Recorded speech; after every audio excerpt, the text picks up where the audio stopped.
There are things in China which are beautiful, and there are some great craftsmen, some skillmanship, and carvers, etc. And I know I always, or most of the time, depict the negative side.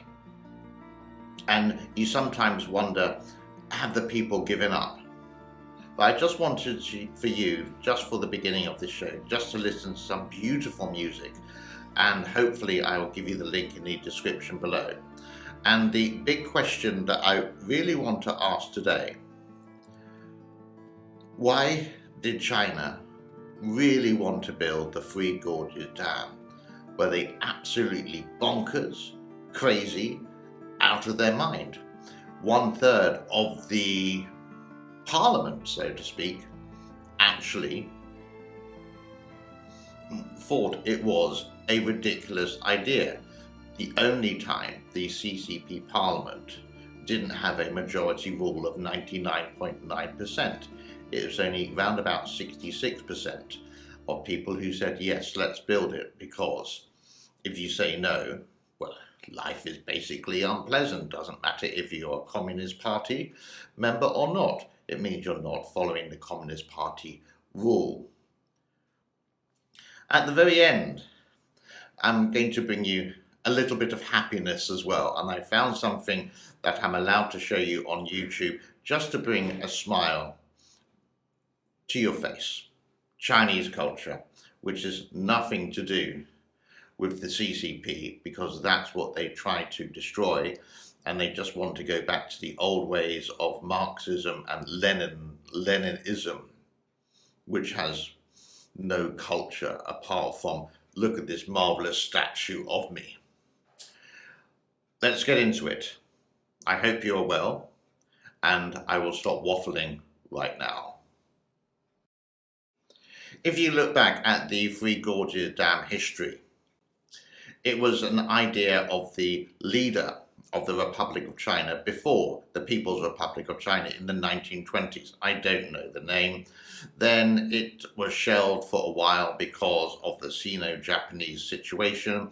Then we had the big thing between 1939 and 1945. Then Mao came along, and in 1949, the Republic of China went to Taiwan, the country of Taiwan, not a state of China just because they say so. And that's another thing I want to talk about. And then it was Mao's idea when he was swimming in the Yangtze, but didn't have enough money. And then it was the next leader, or the leader after Peng, I think it was his idea, and eventually it was built. But you would think it was more of a pipe dream than anything else. The technology didn't exist, or in China at the time, it didn't really have the kind of money. Another question is, where did all the money come from? Another question is, where does all the money come from now? Because a lot of people like to do like cash in hand rather than do 15% of their tax, and they can get away with it in China. I'm really going off topic here. So you would actually think these people are absolutely bonkers. Well, yes and no, to be very honest with you. If you think about it, to have, as we discussed before, the biggest dam in the world is actually an amazing feat, like having the tallest building, or the longest bridge, or the longest train system, etc., etc. Whatever it is, it's a massive feat. But did they really think about this thoroughly? Yes, it is going to, the engineers said, oh, it's going to produce electricity for 100 million people, 10% of the population at the time in China. Now, what does it do? If you're lucky, 10 million. Well, better than nothing, I presume, granted. But the whole thing, as we discussed over 18 months, it's Achilles' heel. You say that America couldn't ever win against China. It's just a couple of missiles away. But that is the threat. I don't think, and I hope America or whoever would never do that, but it is sort of like the last resort. So why did they build it? if they knew it could be a threat?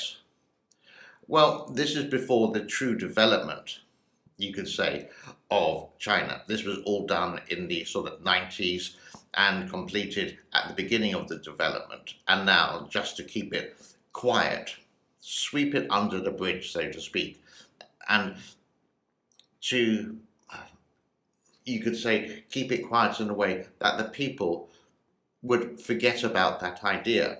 Maybe this is why, because the webcams are down. And if there was a situation between the country of Taiwan and the People's Republic of China, it is the last option, but it is a viable threat. So why did they build it? Because possibly there wasn't a threat before. Why wasn't there a threat before? Because there was no Xi Jinping. Xi Jinping has really messed up China. Even though we sort of all disagree of some things which happen and have happened in the past, it was a much better place, and many foreigners really enjoyed living in China, working in China, helping the Chinese to develop in a positive way so their country and China can develop. It was Xi Jinping which messed the whole thing up and wanted to go back. Why he got elected, God only knows. Maybe through his political career before he became General Secretary, the leader, the dictator of China, he built up his army, so to speak, had power, had money. And the Three Gorges Dam, the reservoir, he has been to visit. He has said it is a marvelous structure. And you can agree or disagree. To look at it, it is sort of wow. To know about it is sort of go, oh my God, I don't want to be near it. Because, so, if Xi Jinping was in power, you could say, oh, when the idea was there, I would say he would say no. Because now there are so many situations about China. And I think I waffled on about that long enough. But you get my understanding. Why was it built there? Because it was built too early. It's just a theory. Let me know in the comment forms before or below. Now, let's get into some of the normal things that we normally do. We're going to have a look at the levels, and we're going to have a look at what? The weather around central China. Okay, so let's have a quick look at the weather for central China over the next couple of days. Obviously, today is Monday the 27th, and it looks, once again, like a dog. It's dry as a bone. There are some scattered showers underneath places like Wuhan, then dispensing away. Nothing really at the Three Gorges Dam, a little bit of rain close to Chongqing towards the west, and some rain going off to the South China Sea there, just going over the country of Taiwan.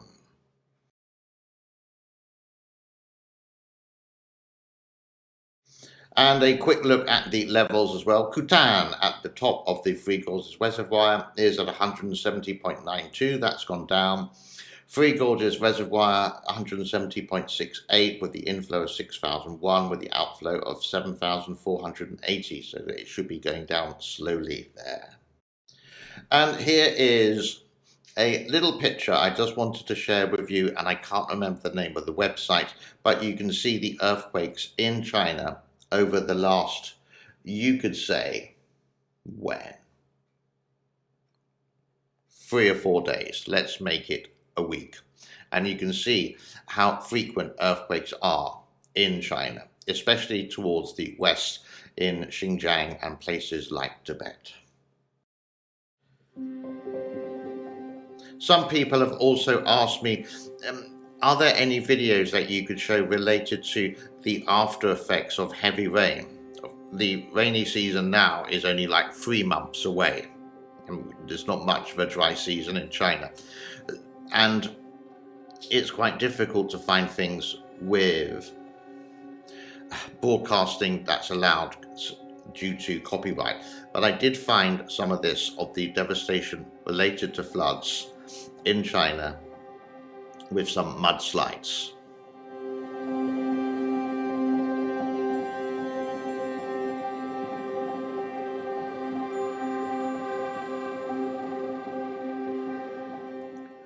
I can't remember if I thanked you for all the lovely Christmas messages. It's so sweet of you. And hopefully I replied to most of them, even with a heart or a thumbs up or a quick Christmas message like happy holidays or same to you, etc.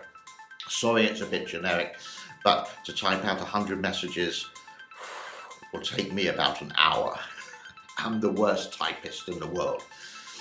Now, to close off today, did you know that China does have a princess? And I found this on the internet and I just found it quite interesting and would love to share this with you.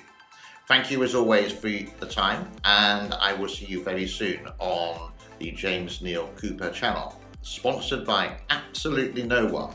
But if there is anyone who would like to sponsor, for example, this would be a good one, hand gel sanitizer from Miniso. If you don't know Miniso, it cleans your hands, and actually, to be honest with you, it smells quite nice. A lot of waffling today. If you get this far, congratulations indeed. Here is, ladies and gentlemen, the Princess of China.